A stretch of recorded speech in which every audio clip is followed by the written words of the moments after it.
Kanker payudara adalah salah satu jenis kanker paling umum di dunia dengan tingkat kejadian dan kematian yang terus meningkat.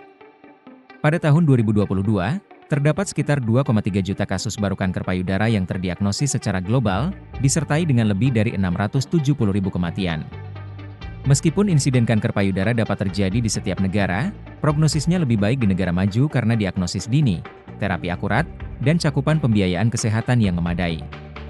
Di Indonesia, kanker payudara adalah jenis kanker paling umum pada wanita, dengan 68.858 kasus baru pada tahun 2020, menyumbang 16,6% dari total kasus kanker. Ketimpangan dalam perawatan antara negara-negara berkembang dan negara maju menunjukkan perlunya pengembangan strategi terapi yang efektif, terjangkau, dan minim efek samping. Garis sel MCF7 adalah model penelitian yang banyak digunakan untuk memahami karakteristik kanker payudara, terutama tipe luminal yang bergantung pada hormon. Sel ini menunjukkan respons hormonal spesifik terhadap reseptor estrogen, R, dan progesteron, PR, menjadikannya ideal untuk eksplorasi terapi antiestrogen dan penelitian kemanjuran obat baru. Terapi konvensional, seperti doxorubicin, meskipun efektif, seringkali menghasilkan efek samping serius seperti kardiotoksisitas dan resistensi obat. Resistensi terhadap doxorubicin terjadi melalui beberapa mekanisme, termasuk peningkatan ekspresi protein yang mendukung invasi dan metastasis sel kanker. Kurkuminoid, senyawa bioaktif dari curcuma longa, telah menunjukkan aktivitas antikanker pada berbagai garis sel kanker, termasuk kanker payudara. Kurkuminoid bekerja dengan menginduksi apoptosis, menekan angiogenesis, dan mengurangi aktivitas jalur pensinyalan tumor, meskipun terbatas oleh bioavailabilitasnya yang rendah. Penelitian ini bertujuan untuk mengevaluasi dan mengembangkan strategi kombinasi terapi antikanker berbasis analog kurkumin untuk mengatasi keterbatasan stabilitas dan bioavailabilitas senyawa kurkumin.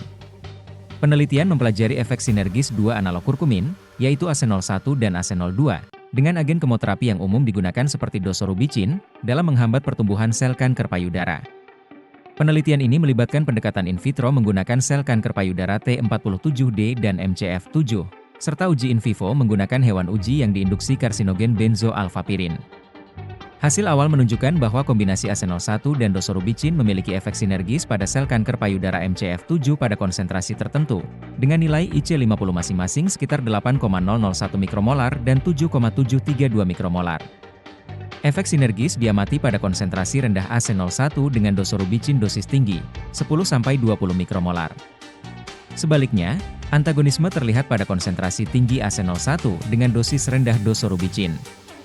Pendekatan analisis combination index (ATUCI) menggunakan metode Chow-Talalay menegaskan potensi kombinasi ini untuk meningkatkan efikasi terapeutik terhadap kanker payudara.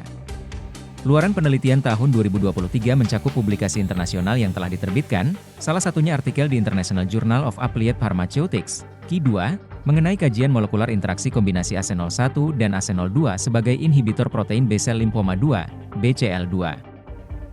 Bagian penelitian lain akan dipublikasikan pada tahun 2024 dalam jurnal bereputasi internasional, Research in Pharmaceutical Sciences, Q1, Trindex Scopus, dengan judul Multiple Ligand Simultaneous Molecular Docking and Dynamics Approach to Study the Synergetic Inhibitory of Curcumin Analogs on ERBB4 Tyrosine Phosphorylation. Kesimpulan dari penelitian ini adalah bahwa kombinasi analog kurkumin dengan agen kemoterapi dapat menjadi alternatif terapi yang lebih efektif dan hemat biaya untuk kanker payudara, dengan hasil yang diharapkan mencapai tingkat kesiapan teknologi, TKT, 3 melalui pengujian lebih lanjut di laboratorium.